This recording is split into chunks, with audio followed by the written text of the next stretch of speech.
Hello, my lovely ones. I'm a little bit late this morning. It's 8:06, I think. I was actually chatting on the phone to a gorgeous friend of mine and I go, 8:06, I got to go. So this morning, and you can see me in my cupboard because when I was talking to her, I was just, brushing my hair and doing those sort of things that people do when they get ready in the morning. So we're carrying on insulin this week, totally all about insulin. You'll remember on Monday we talked about insulin resistance, or as I often like to call it, insulin tolerance. We talked about the pancreas is our wonderful organ that makes insulin, and its main job is to keep our blood glucose between 4 and 6. Any higher than that, it's toxic to our cells. So it produces insulin to move the glucose out of the blood and into the muscles. Its other effects: fat storage, prevents fat breakdown. So when you have high insulin, you cannot access your fat stores. And that's one of the biggest things. We also talked yesterday about testing your insulin. And I said you can actually only do that in a blood test.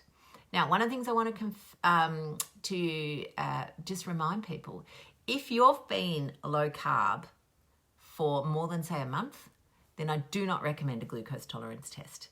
And the reason for that is it's not going to be accurate, and B, going to be terrible. You're going to feel like rubbish because your insulin will overshoot and your glucose will drop very low. It's a little bit like if you've not been drinking for, say, a year and then suddenly you have 4 champagnes in a row. Can you imagine?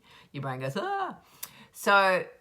So the tips therefore, and there is another technique that you can use to measure your insulin resistance, but it uses a formula, and you can Google it. It's called HOMA, HOMA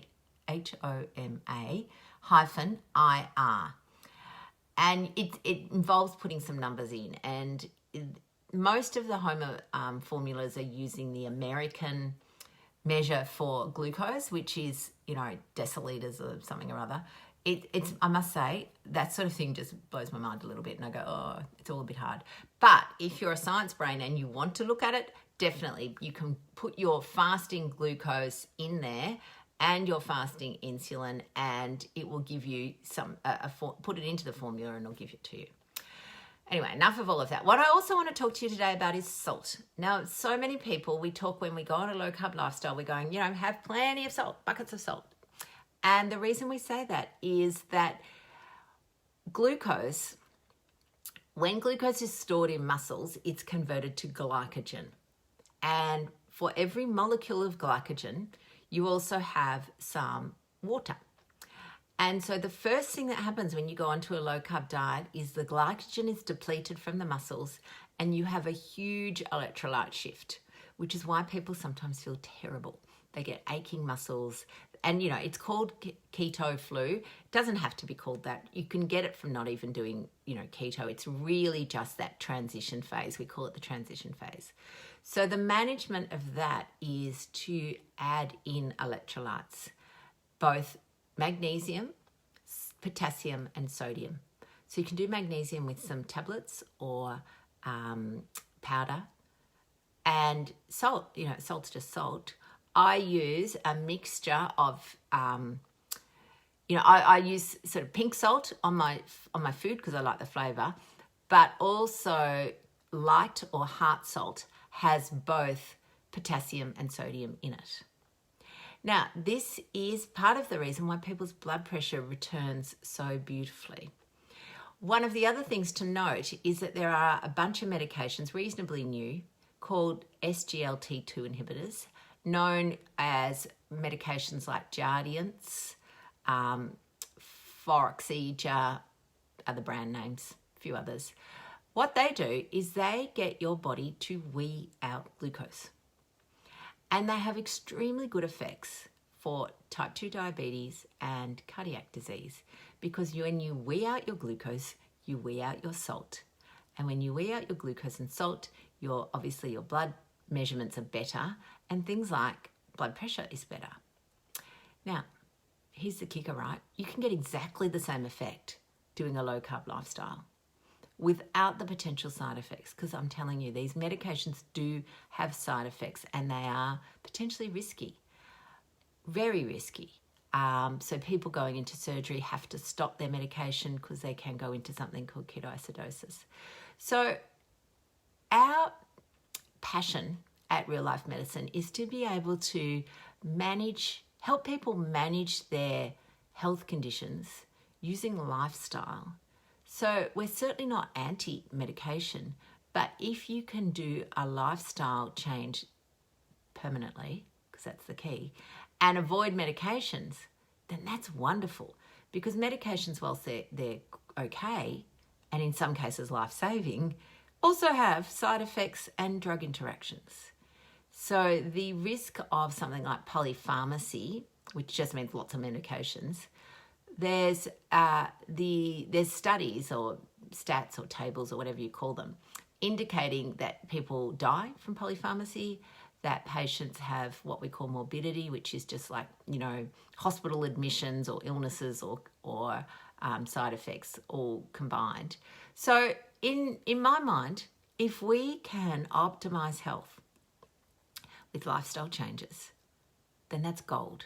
It saves you money because you're not buying pills. It saves you hospital admissions from side effects and drug interactions.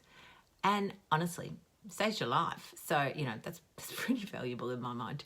So the thing is, I know that for some people, they know what they should be doing, but it's the doing bit that is hard, the implementation. So for a lot of people, they have knowledge, but they find the implementation hard. That is totally our jam. That is our thing that we help our patients with, is understanding why your brain is putting barriers up to your implementation. Because that's all it is. It's stories in your brain that says, I can't do this, it's too hard, I tried, but it was, X, Y, and Z got in the way. So, my lovelies, what I would like, Jane, it is really about practicing, and I'll talk further about that. But honestly, getting to the heart of metabolic health is really about this insulin, really about the insulin. If we could all have wonderfully low insulins, we would reduce the burden of chronic disease across Australia. We would reduce, so that's at a public health level, we would reduce our own burden of chronic disease, so all the complications that go with high insulin. And we would then be able to live, I know it's a bit of a kind of thingy, but live our best lives. That's actually what we want to do. You want to have a life that you're actively participating in, where you feel well, where you wake up every morning and feel well, where you're not waking up in pain, you're not waking up, where you're struggling to put your shoes on because your tummy's in the way. All of those sorts of things are what we call the non-scale victories. And they are so important to focus on. Rather than just a random number on the scales, it's really about the quality of your life. All right, my lovelies. If you I know that a lot of you work with us already. If you don't and you want to know a bit more, you can look at our website. It's called rlmedicine.com, RL for real life, rlmedicine.com. We've got obviously some courses and whatnot on there. The 12-week course that we're running at the moment is closed because we're running it. Next one's not till May. But if you want to know more, we've got so much podcasts, all sorts of things. Go check us out, and I will see you all tomorrow morning, 8 a.m. on time. See you then, darlings. Bye.